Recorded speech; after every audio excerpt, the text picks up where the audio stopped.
warahmatullahi wabarakatuh. Terima kasih atas kesempatan yang telah diberikan kepada kami selaku kelompok 2. Pada kesempatan ini kami akan mempresentasikan hasil kerja kelompok kami. Dan langsung saja kita masuk kepada pembahasan materinya yang akan dibacakan oleh pemateri pertama, yaitu Saudari Renita, dan berlanjut.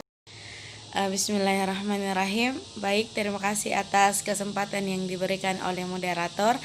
Dan saya akan menjelaskan materi pertama, yaitu menjelaskan perguruan sebagai organisasi. Ada beberapa definisi organisasi menurut para ahli.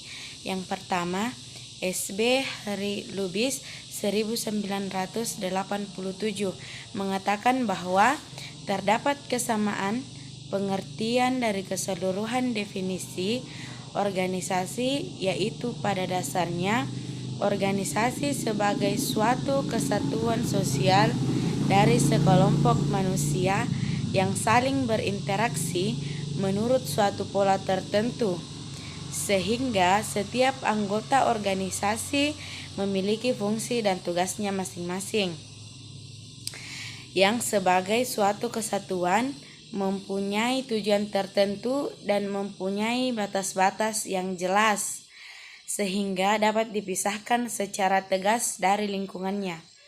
Yang kedua, ada pendapat dari Robbins 1996 mengatakan bahwa organisasi dipandang pula sebagai satuan sosial yang dikoordinasi secara sadar, yang tersusun atas 2 orang atau lebih, yang berfungsi atas dasar yang relatif terus-menerus untuk mencapai suatu tujuan atau seperangkat tujuan bersama. Yang ketiga, ada Sutarto 1998 mengatakan bahwa organisasi adalah sistem saling berpengaruh antar orang dalam kelompok yang bekerja sama untuk mencapai tujuan tertentu. Pada intinya, dapat disimpulkan bahwa organisasi adalah koordinasi atau secara rasional kegiatan sejumlah orang untuk mencapai bersama yang dirumuskan secara eksplisit melalui peraturan dan pembagian kerjasama yang hierarki kekuasaan dan tanggung jawab. Dan suatu lembaga adalah sistem sosial yang terorganisir yang mewujudkan nilai-nilai dan tata cara umum tertentu dan memenuhi kebutuhan dasar masyarakat tertentu. Baik, selanjutnya adalah organisasi lembaga. Organisasi lembaga pendidikan adalah koordinasi secara rasional sejumlah orang dalam membentuk institusi pendidikan. Tujuannya antara lain adalah menyiapkan peserta didik menjadi anggota masyarakat yang memiliki kemampuan akademik atau profesional yang dapat menerapkan, mengembangkan, memperkaya hasanah ilmu pengetahuan, teknologi, kesenian, dan memperkaya kebudayaan nasional. Menurut Stoner 1986, struktur organisasi dibangun oleh 5 unsur, yaitu yang pertama ada unsur spesialisasi aktivitas, yang kedua standarisasi aktivitas, yang ketiga koordinasi aktivitas, yang keempat ada sentralisasi dan desentralisasi keputusan, dan yang terakhir adalah ukuran unit kerja. Kali ini saya akan menjelaskan tentang bagian B, yaitu jalur pendidikan, jenis pendidikan, dan jenjang pendidikan. Nah, jalur pendidikan itu sendiri ada 3, yaitu jalur pendidikan formal, informal, dan non formal. Nah, jalur formal adalah di mana sekolah-sekolah pada umumnya yang melalui jalur resmi seperti SD, SMP, SMK, dan universitas. Nah, jalur pendidikan formal juga adalah jalur yang dimana program pemerintah secara resmi. Sedangkan jalur pendidikan non formal adalah di mana pendidikan non formal di luar pendidikan tentang fasilitas seperti sekolah pada umumnya ini adalah melainkan sekolah pendidikan yang menambahkan ilmu kepada masyarakat seperti komunitas-komunitas pendidikan. Nah, yang ketiga tentang jalur pendidikan informal. Nah, jalur pendidikan non informal ini adalah jalur di mana pendidikan melalui lingkungan sekitar seperti keluarga, lingkungan, dan bisa dikatakan seperti homeschooling. Nah, jenjang pendidikan itu ada 4, yaitu sekolah dasar, sekolah menengah pertama, sekolah kejuruan, dan universitas. Nah, yang ketiga adalah jenis pendidikan. Nah, jenis pendidikan sendiri ada pendidikan umum, pendidikan kejuruan, pendidikan khusus, pendidikan akademi, pendidikan profesi, dan keagamaan. Nah, di sini juga ada bagian dari kriteria. Nah, kriteria itu adalah kriteria keberhasilan dan kriteria organisasi lembaga pendidikan. Pencaksilat NU adalah Ikatan Pencaksilat Nahdlatul Ulama Pagar Nusa yang disingkat IPSNU, Pagar Nusa. Sedangkan Pagar Nusa sendiri merupakan akronim dari Pagar NU dan Bangsa. IPSNU Pagar Nusa adalah satu-satunya wadah yang sah bagi organisasi pencaksilat di lingkungan Nahdlatul Ulama. Organisasi ini berstatus lembaga milik Nahdlatul Ulama yang penyelenggaraan dan pertanggungjawabannya sama sebagai lembaga-lembaga NU lainnya.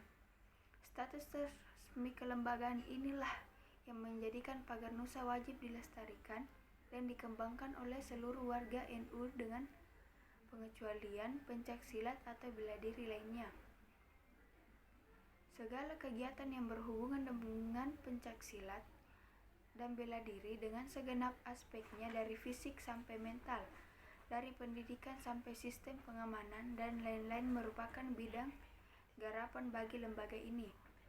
Pencaksilat NU merupakan simbol dari aliran-aliran pencaksilat di bawah naungan Nahdlatul Ulama yang menggabungkan diri dan sepakat untuk mendirikan suatu ikatan atau lembaga pencaksilat yang menaungi dari berbagai macam aliran pencaksilat milik Nahdlatul Ulama tersebut dan dijadikan suatu wadah atau nama, yaitu Pagar Nusa. Pagar Nusa sendiri didirikan pada 17 September 1985, yaitu tepatnya setahun setelah Nahdlatul Ulama ikrar untuk kembali ke HITO 26-nya. Oke, terima kasih kepada pemateri yang telah membacakan pembahasan materinya. Pada materi tersebut kami menyimpulkan bahwa yang pertama, organisasi lembaga pendidikan adalah suatu organisasi yang unik dan kompleks karena lembaga pendidikan tersebut merupakan suatu lembaga penyelenggara pendidikan. Tujuannya antara lain adalah menyiapkan peserta didik menjadi anggota masyarakat yang memiliki kemampuan akademik dan atau profesional yang dapat menerapkan, mengembangkan, memperkaya kanaza ilmu pengetahuan, teknologi, kesenian, serta mengupayakan penggunaannya untuk meningkatkan taraf kehidupan masyarakat dan memperkaya kebudayaan nasional. Jalur jenjang dan jenis organisasi lembaga pendidikan. Jalur organisasi lembaga pendidikan adalah wahana yang dilalui peserta didik untuk mengembangkan potensi diri dalam suatu proses pendidikan yang sesuai dengan tujuan pendidikan.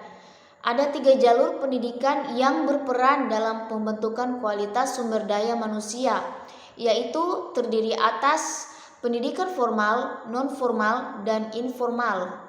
Jenjang organisasi lembaga pendidikan formal terdiri atas pendidikan dasar, pendidikan menengah, dan pendidikan tinggi. Undang-Undang Republik Indonesia Nomor 20 Tahun 2003 tentang Sistem Pendidikan Nasional Bab 4 Pasal 14. Jenis organisasi lembaga pendidikan adalah kelompok yang didasarkan pada kekhususan tujuan pendidikan suatu satuan pendidikan. Jenis pendidikan mencakup pendidikan umum, kejuruan, akademik, profesi, vokasi, keagamaan, dan khusus. Undang-Undang Republik Indonesia Nomor 20 Tahun 2003 tentang Sistem Nasional Bab 4 Pasal 15. Dan yang kedua, definisi pencaksilat NU. Pencaksilat NU adalah Ikatan Pencaksilat Nahdlatul Ulama Pagar Nusa yang disingkat IPSNU Pagar Nusa. Sedangkan Pagar Nusa sendiri merupakan akronim dari Pagar NU dan Bangsa. IPSNU Pagar Nusa adalah satu-satunya wadah yang sah bagi organisasi pencaksilat di lingkungan Nahdlatul Ulama berdasarkan keputusan Muktamar. Organisasi ini berstatus lembaga milik Nahdlatul Ulama yang penyelenggaraan dan pertanggungjawabannya sama sebagai lembaga-lembaga NU lainnya.